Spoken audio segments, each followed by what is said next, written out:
Well, greetings and hello there once again, everybody. It's me, your beloved Star Wars dad, Nooch Too Good. And the question we are pondering today is, are the Poncho Bros, that's going to be Padawan, Obi-Wan, and Master Qui-Gon, are the Poncho Bros required farming in Star Wars Galaxy of Heroes? And I want to talk about all the reasons why I think they very well might be. But before we do that, I want to give full credit to Captain Amazing.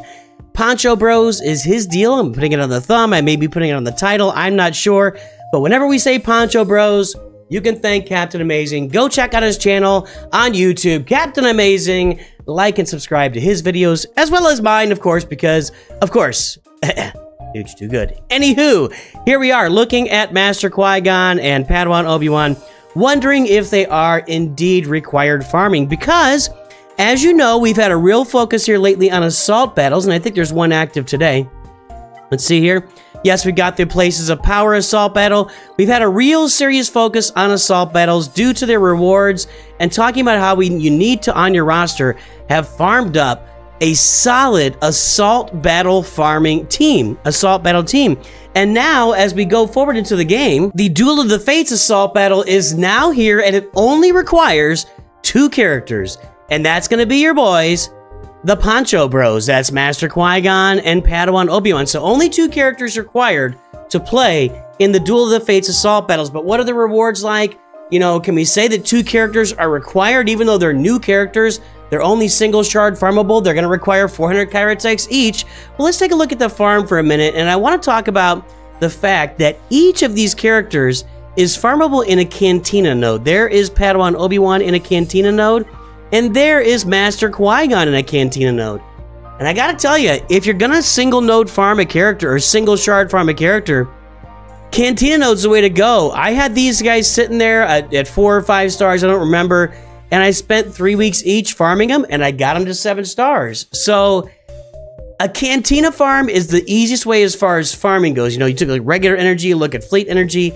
If they're a Cantina node, they're easier to farm. So first step up, to get the full team for this assault battle, just the 2 Poncho Bros, it's just some Cantina farming on top of the marquees you've already done. So, or if you got here too late for the marquees, I guess just be Cantina farms at the very beginning, but you know, that's not that many shards to make up.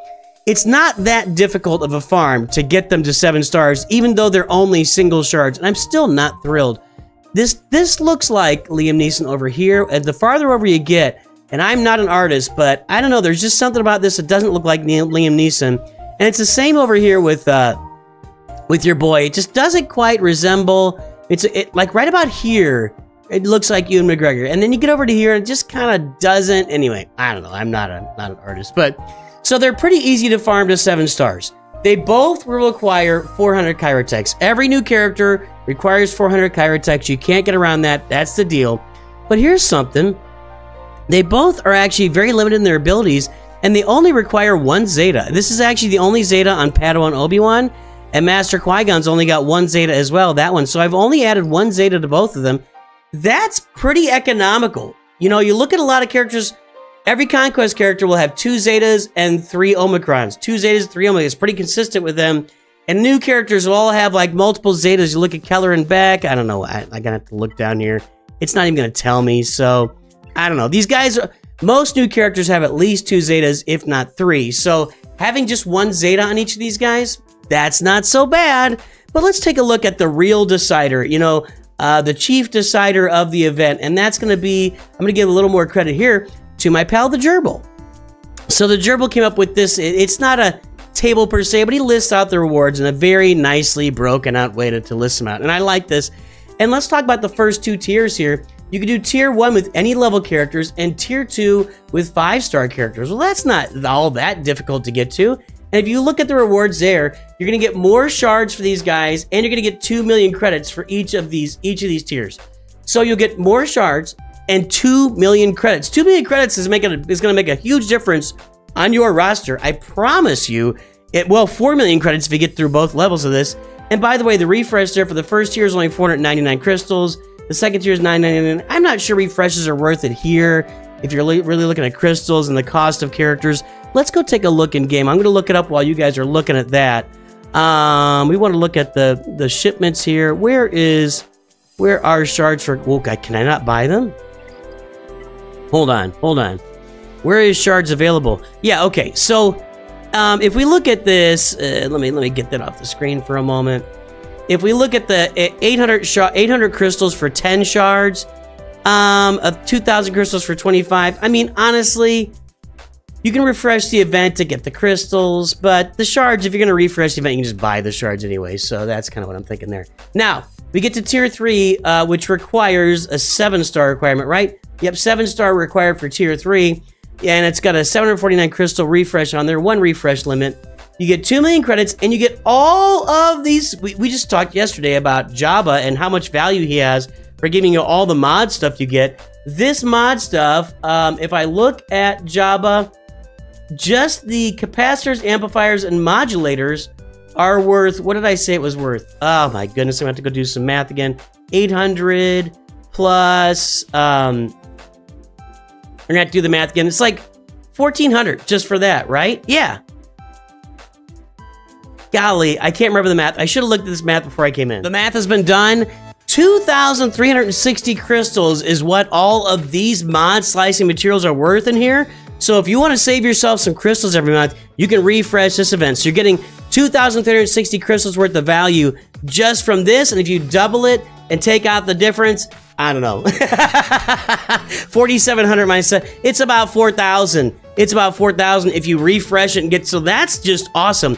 Now we can look at tier 4, and that's just with 7-star characters. Probably gonna have a gear 12. I haven't gotten there yet, but I'll get there soon. Tier 4, relic 5 characters. I might have done that actually yesterday. I think I did do that.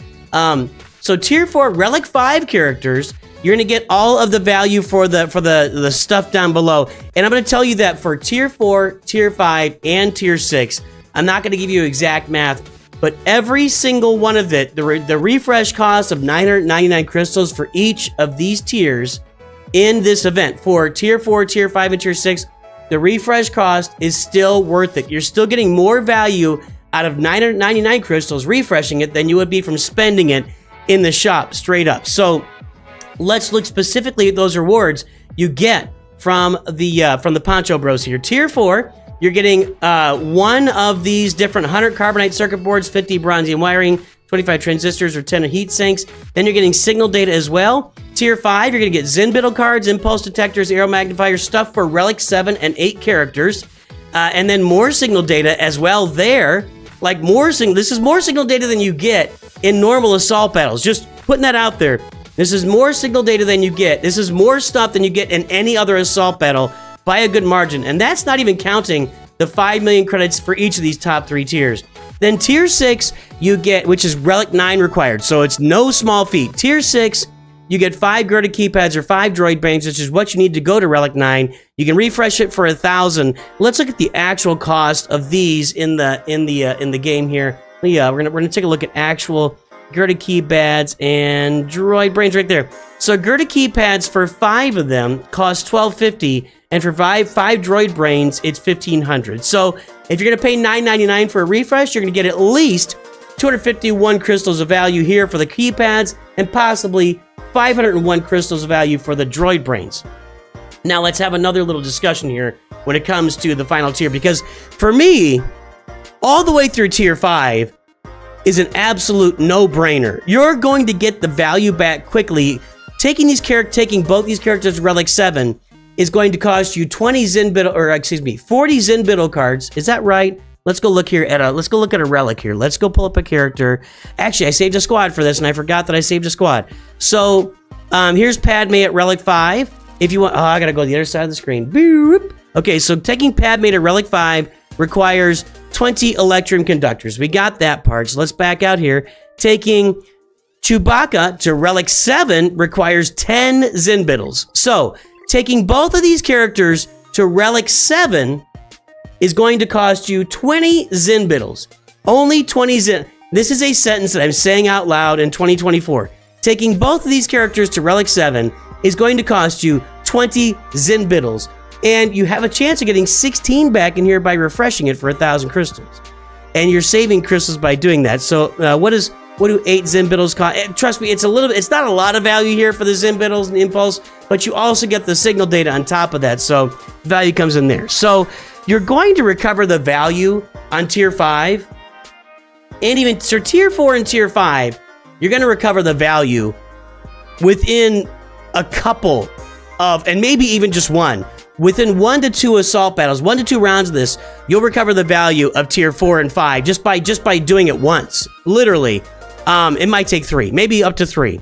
So within 3 months, you've recovered the full value of doing it, and you're going to maybe even get impulse detectors and arrow magnifiers, which are required for Relic 8. So you're going to get even some more stuff in there along the way.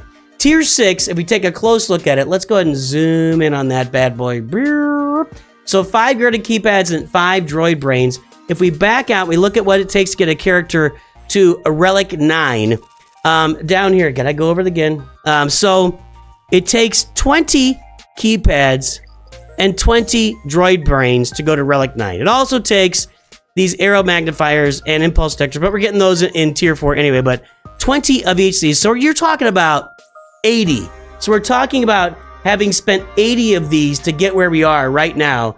And how quickly will we recover that? Where did my graphic go? So if you've spent 80 and you refresh it at $9.99, which this is a value at $9.99, we recovered it was either 251 or 501 crystals worth of value. If you refresh it every time and you get 10 of these, it's going to take you 8 months to recover. So this one, tier 6 at Relic 9, that's going to take longer to recover. That's an 8-month recovery process. But tier 4 and 5, anywhere from 2 to 3 months. You're going to recover everything you've invested in tier 4 and 5. So, where does that leave us? Do I think these are required? I don't know if I'm willing to say they're fully required yet as a farm. I'm going to say that for me, it's required. I think going to Relic 7 with these 2 characters is almost an automatic requirement. Going to Relic 9 is something you'll have to weigh out with your roster. Is the payoff worth it? Are you investing a lot of Relic 8 and Relic 9 characters anyway on your roster? So you're spending this stuff as you get it. It's going to take you 8 months to pay it off, but, you know, it may be worth it for your roster. And over the long haul, if you're planning on playing for more than 8 months and refreshing each of these nodes as you go, you're going to get so much bang for your buck. It's a lot like Jabba the Hutt with the mods. You're getting a lot of bang for your buck. So for me, I'm gonna start to call the Poncho Bros required farming to Relic 7 at least, so you get everything down here in these tiers 1 through tier 5, and Relic 9 will be a personal choice. And there we go. That's everything I've got today. We're gonna go to Nooch Too Good. It's not gonna have this on there. I always feel weird jumping out of there, but everybody, let me know what you think. Are the Poncho Bros required farming? Am I missing out on it here? Am I like not seeing something? But it looks to me like the value is really there. It's just gonna cost you 800 Kyrotex, and you can find 800 Kyrotex, can't you? Can't you, boys and girls? The payoffs are so big for your roster down the road. Have a great day. I'll talk to you soon. Always remember, Nooch Too Good.